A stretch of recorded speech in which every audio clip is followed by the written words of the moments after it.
Sayyidatina Maryam binti Imran kakala telah melahirkan Nabiullah Isa, perut dalam keadaan lapar, adik di gurun pasir, kemudian di tanah yang tandus di bawah pohon korma. Lahir dalam keadaan sendiri karena beliau diusir oleh orang Yahudi dan dituduh sebagai pelacur. Ketika beliau lahir dalam keadaan selamat tuh Nabiullah Isa. Kemudian Sayyidatina Maryam aus dan lapar, mohon kepada Allah Ta'ala supaya diturunkan makanan dari langit. Kata Allah, wahai Sayyidatina Maryam, di sampingmu ada pohon korma. Kamu ambillah buah korma. Bagaimana orang baru lahiran masa manjat pohon korma? Kecuali orang laki. Ya Rabb, bagaimana aku bisa naik pohon korma sedangkan aku habis lahir? Kondisi dalam Audio Jungle.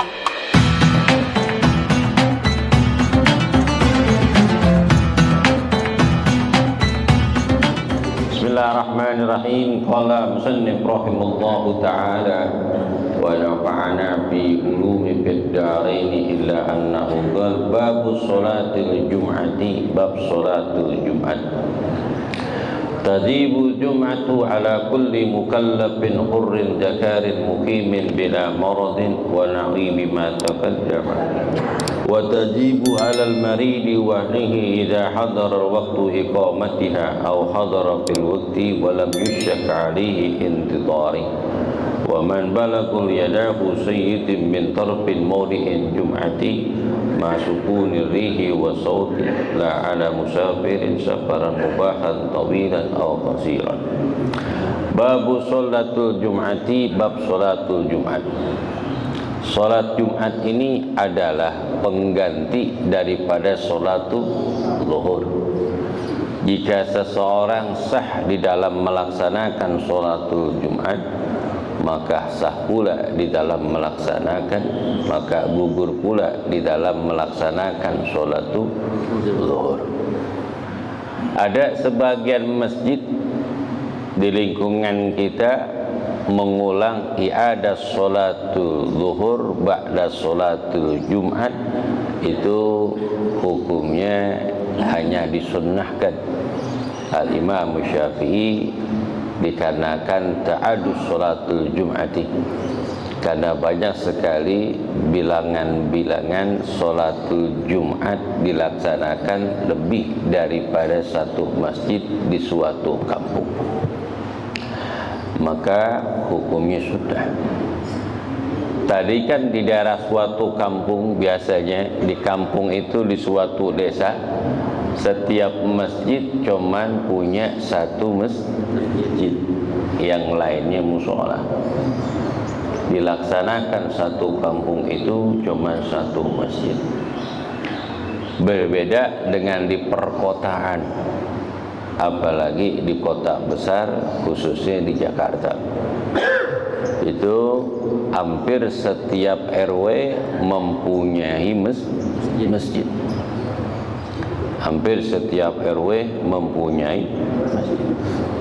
Tadinya kan di lingkungan Jagakarsa ini, masjid yang lama didirikan di kampung Jagakarsa ini termasuk Al-Wiqayah, Al-Akhya, Ameh Darussalam, Kelapa Tiga. Karena jamaah begitu banyak, berkembang tuh yang namanya masjid tahun 80-an, tahun 90-an udah mulai tuh bergerak. Yang tadinya musola dijadikan masjid, termasuk musola Hidayah ini yang kita ngaji. Tahun 90-an baru pembongkaran dan pembebasan lahan, termasuk Masjid Al-Khairiyah. Sekarang kan kemarin-kemarin kan terjadi Covid, masjid yang di pinggir jalan tidak dijadikan sholatul Jumat. Para jamaah melaksanakan sholatul Jumat secara sembunyi-sembunyi di musola yang di belakang, dijadikan sementara dilaksanakan sholatul Jumat. Dikarenakan udah normal, kembalikan lagi tuh fungsi masjid, dijadikan masjid dan disolatkan sholatul Jumat, dan kembalikan musolah menjadi musolah dan tidak didirikan sholatul Jumat. Walaupun kedudukannya sama, musolah dan masjid kedudukannya sama. Sama, musola tempat isim makan, musola isim makan, tempat orang sholat ya masjid. Kalimat sholla yusalli sholatan, sama sajada yasjudu, nah, itu kalimat masdar. Isim makannya masjidun, tempat sujud. Sama seperti kalimat doroba yadribu dorban wa madroban fahuwa doribun wajaka madrubun. Isim makan, isim alat, artinya tempat mukul adalah material, alat mukul. Kembalikan musolah asalnya musolah. Ini yang saya rasakan banyak terjadi. Sudah normal musolah, gak mau kembalikan musolah, akhirnya musolah dijadikan masjid. Ini banyak yang bermasalah. Nah, itu jangan. Kenapa? Karena ta'addud Jumat tidak boleh mut Imam Syafi'i wa Ahmad bin Hanbal illa li'udhr, kecuali udzur. Apa udzurnya? Maka nudayyikin, tempat yang sangat sempit. Sekarang kan masjid kan luas. Masjid, kalau masjid ini luas, kagak boleh didirikan Jumat. Yang namanya masjid ataupun musola berdekatan dengan masjid yang biasa dijadikan sholatul Jumat. Yang parah lagi itu tuh daerah Mabat tuh Masjid Al-Birru, sebelah sini apa? Masjid Ahmadiyah, sebelah sini Masjid Al-Ikhlas, Masjid Mubarak. Tahu tuh bentuknya agak aneh dikit, gubahnya juga kayak buah apel gitu, ngadepnya juga gimana ya itu. Jadi nggak ada kebersamaan. Kalau bersamaan kan enak ya. Semuanya fungsinya sama. Inna sholati wa nusuki wa mahyaya wa mamati lillahi rabbil. Sungguhnya sholatku, ibadahku, sholatku, hidup dan matiku hanya milik Allah Rabbul Alamin. Semuanya. Di Depok pun begitu juga. Permasalahan di kota Depok, akhirnya saya dipanggil tuh sama MUI Depok untuk rapat permasalahan musolah yang dijadikan masjid. Karena tempat sangat kecil, ada yang 100 meter, 150 meter, rumahnya masjid nggak berjauhan dengan musola. Saya usulin Pak Wali Kota, orang yang mendirikan masjid itu tanahnya di atas 700 meter, jangan kurang dari itu. Otomatis kan kalau musola cuman tanah 200, mau dirikan masjid nggak memenuhi syarat. Tala nolaknya begitu biar gampang, sebab orang teka. Tahu teka? Udah dibilangin. Alasannya bilangan saya pusat lebih 40. Lebih 4. Memang bilangan sholat Jumat paling sedikit 41 bersama imam. Tapi kan bukan masalahnya 40-nya. Karena ini ada pelaksanaan Jumat dimulai dengan dua khutbah. Umpama tidak ada seorang ustadz yang bakalan gantiin tuh yang namanya khutbah, jika ada halangan khotib tidak mengabarkan, kira-kira bagaimana?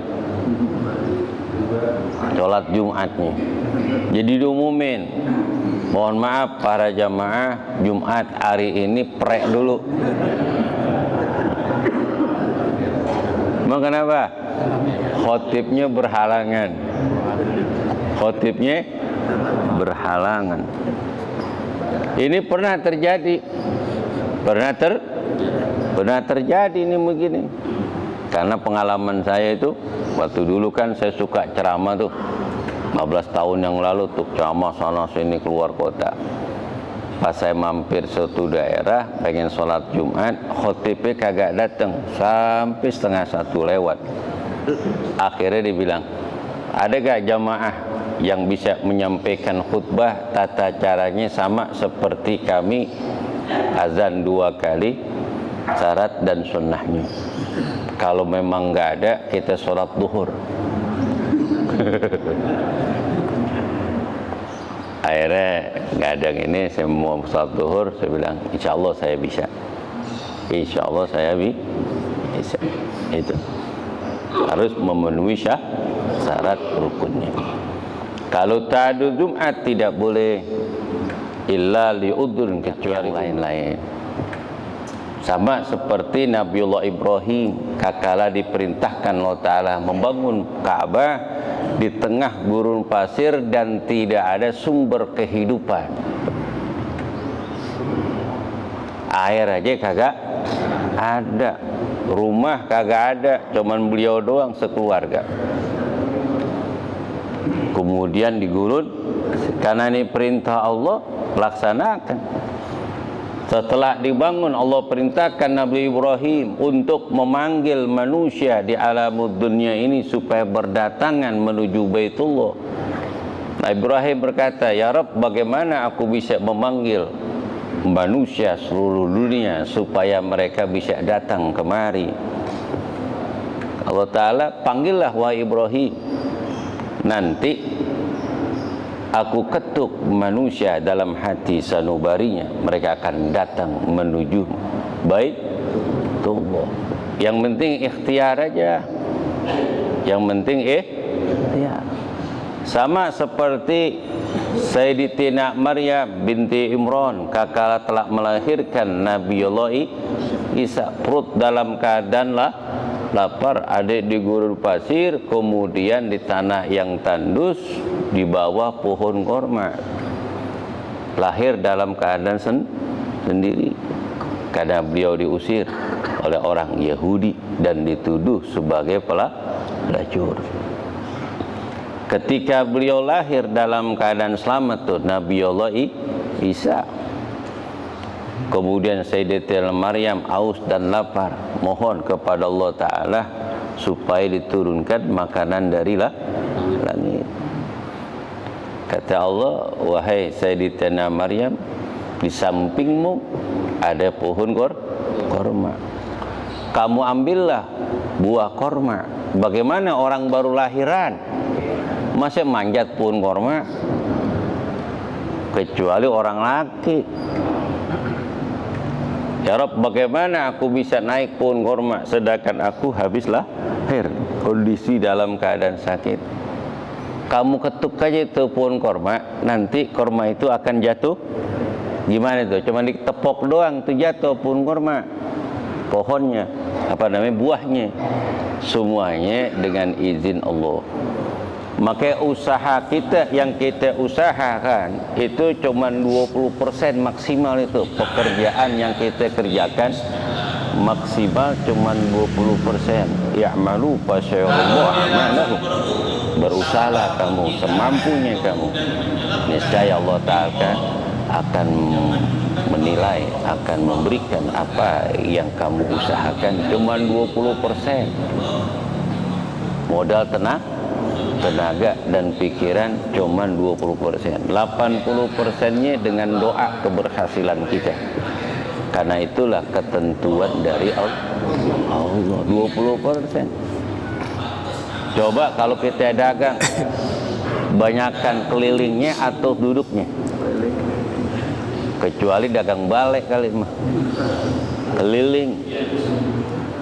Banyakkan duduknya, santainya apa teriak-teriak. Banyakan duduk nih. Orang dagang buah nggak seperti orang dagang buah zaman dulu, teriak-teriak jambu, jambu, jambu, jambu, jambu. Ada dagang jeruk, jeruk, jeruk, jeruk di samping tukang asam. Sama loh, jangan dekat gua teriak jeruk, jeruk, asam, kadang beli kan.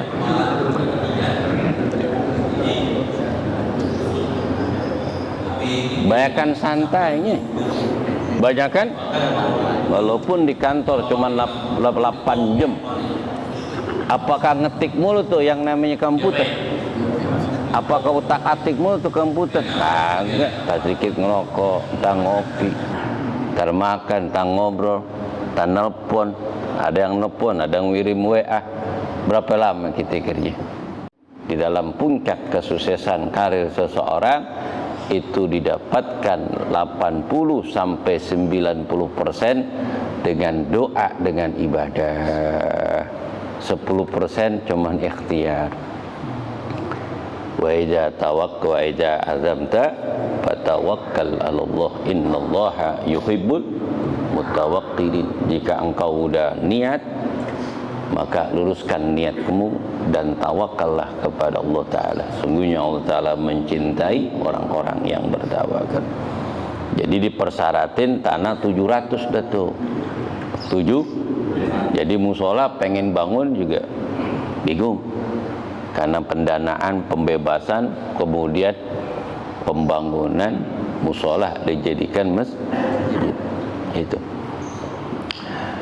Kayaknya alhamdulillah Masjid Al-Bahda nanti kemudian dibeli sama jamaah, sebagian diwakafkan Masjid Rahman, ada 100 berapa, sisanya itu jamaah pada beli. Sampai sekarang tuh Masjid Al-Bahda lagi ngebangun. Sekarang ketua masjid sama tuang bangunannya jalannya lagi sengklek sekarang nih. Kenapa? Karena pembebasan lahan, kemudian langsung dibangun itu.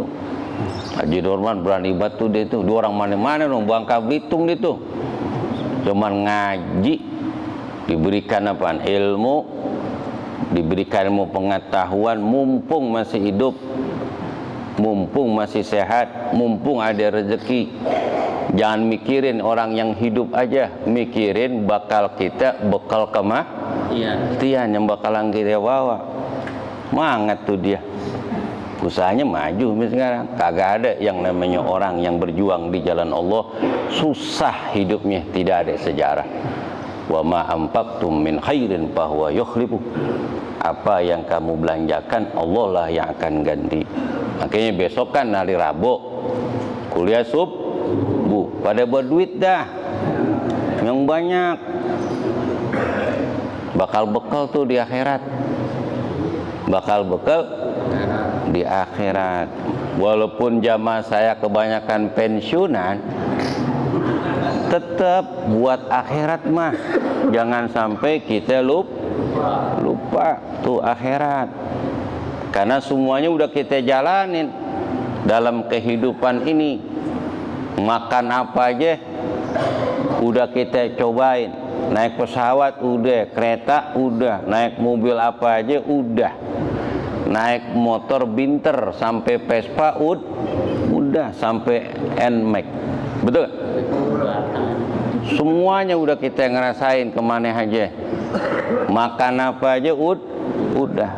Dari duren di depan mukanya tuh tinggal buka, amping lihat pun duren nih, penasaran. Alhamdulillah. Nah, urusan akhirat, urusan akhir. Saya mah kasihan menjama saya udah umur 60-an. Akhirat udah jangan lama-lama, jangan tunda-tunda urusan akhirat. Kau udah umur sudah lanjut, udah pensiun, ngapa-ngapain, udah jangan mancing mulu kerjaan lah, sampai geledek nih sekarang musim hujan. Ya, ibadah udah. Semuanya berjalan dengan izin Allah Subhanahu wa ta'ala. Sama seperti Masjid At-Taqwa, begitu juga tuh Bang Sahir, begitu juga. Yang bangun cuma 2 orang itu, Pak Guriarto sama Pak Dasuki, orang Jawa. Saya amanatin kamu berdua, bangun ini Masjid At-Taqwa. Saya nggak mau tahu. Kalau nggak ikutin kata saya berhenti ngaji di sini. Cari guru yang lain. Siapa Ustadz? Saya bongkar. Kelar. Itu warung Padang jelek banget, tertutupan. Istilah orang tompelan. Bebasin lagi tuh masjid, kamu berdua. Bebasin lagi 4 miliar. Kelar.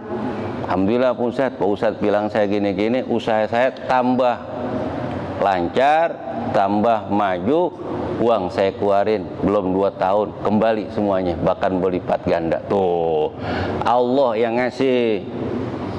Allah ikutin kata guru, karena gurunya nggak pernah minta apa-apa.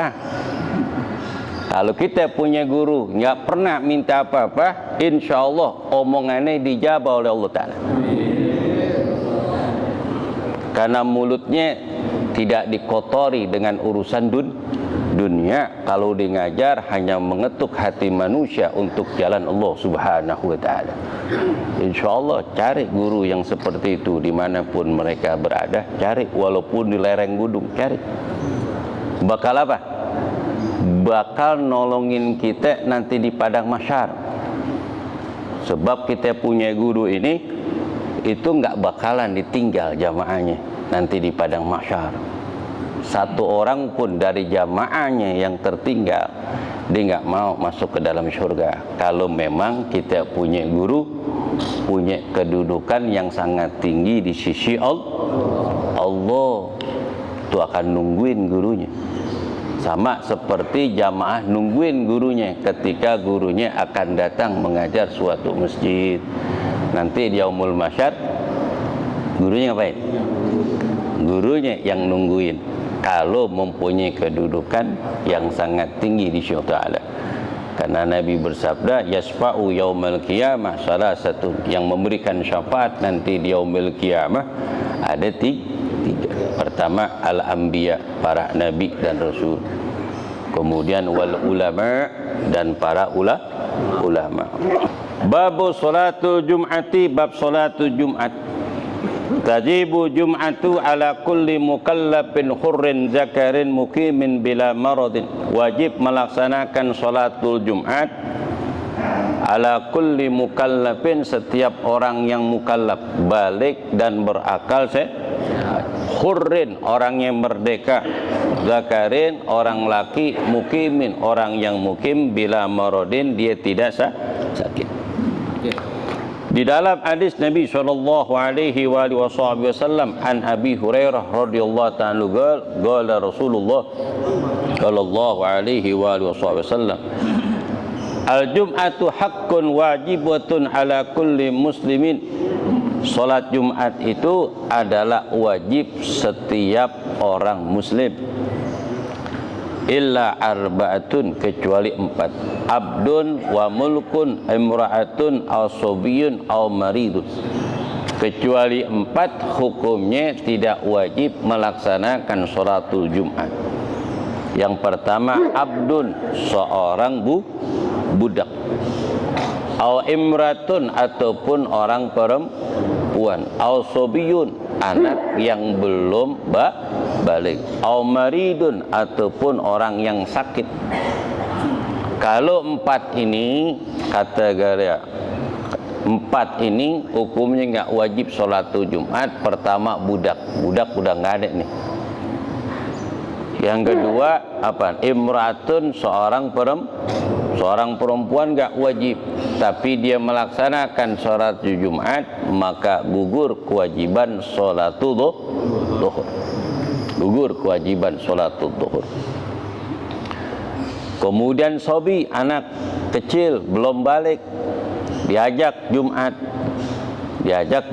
hanya sunnah saja. Au maridun, ataupun orang yang sakit, tapi sakit benar-benar sakit ini. Kalau cuman pilek, keseleo, cantengan. Tahu cantengan? Kenapa enggak sholat? Cantengan Ustaz. Jempolnya sakit, cedut-cedut. Iya enggak? Wajib itu mah. Kalau sakit ringan, wajib sholatul Jumat. Kalau sholat Jumat dengan sakit ringan kemudian dianggap ini penyakit berat, akhirnya jadi berat tuh penyakit. Jadi kenapa? Membohongi dirinya, membohongi Allah Subhanahu wa taala. Sedangkan Allah taala Syafi. Allah taala akan menyembuhkan likulli maradin, setiap sakit, wasagamin, dialah Allah yang akan menyembuhkan. Penyakit ringan dianggap berat, akhirnya dengan sholat Jumat, akhirnya besok penyakitnya kambuh, habis itu karena kurang syukur atas nikmat yang Allah berikan kepada dia. Bagi orang mukallaf merdeka, orang laki dan orang mukim. Orang mukim. Kalau umpama orang musafir, hukumnya tidak wajib dia melaksanakan sholatul Jumat, tapi dilihat dulu kapan dia waktu bepergian. Kalau dia bepergian pada hari Jumat ba'dal fadhr, sesudah adzan subuh, hukumnya wajib melaksanakan sholatul Jumat. Nabi kalau bepergian itu dimulai pada hari Kamis, sehingga Jumat sudah sampai di Madinah untuk melaksanakan sholatul Jumat. Kalau dia pergi umpama pada hari Kamis atau hari Rabu, kemudian pas hari Jumat di dalam keadaan musafir, tidak wajib melaksanakan sholatul Jumat, tapi sunnah dia melaksanakan sholatul Jumat. Karena hukumnya tidak wajib, dia sedang pergian yang sangat jauh, lebih daripada 2 marhalah. Tapi ada masjid, afdolnya dia melaksanakan sholatul Jumat. Sholat Jumat, kemudian diniat jamak takdim, udah selesai sholat Jumat, kemudian melaksanakan sholatul asar. Itu hukumnya boleh. Bagaimana pusat kalau dia pergi hari Jumat? Kalau berangkat malam Jumat nggak apa-apa. Ini jam 6 diberangkat, hukumnya wajib sholatul Jumat. Tapi dengan syarat di pagi hari Jumat dia pergi, dengan syarat dia yakin dia akan menemui masjid di jalan dan dia bisa melaksanakan sholatul Jumat. Hukumnya mubah. Kalau dia mungkin hari Jumat meninggalkan sholatul Jumat, hukumnya haram, kecuali nanti sesudah sholatul Jumat, karena hukumnya wajib melaksanakan sholatul Jumat. Kenapa wajib? Kala hari Jumat dia belum meninggalkan kampung halamannya, makanya hukumnya wajib. Dilaksanakan pertama kali sholatul Jumat di Madinatul Munawwarah, di Masjidil Quba. Kala Nabi membangun itu Masjidil Quba, terlaksana pada asar. Besoknya Nabi melaksanakan sholatul Jumat. Dan diturunkan ayat Al-Quran, idza nudiya lis-sholati yaumil jum'ati fas'au ila zikrillah wa darul bai' dzalika khailakum in kuntum ta'lamun. Apabila kamu disuruh untuk melaksanakan sholatul Jumat, fas'au ila zikrillah, segeralah kalian untuk mengingat Allah di dalam melaksanakan sholatul Jumat.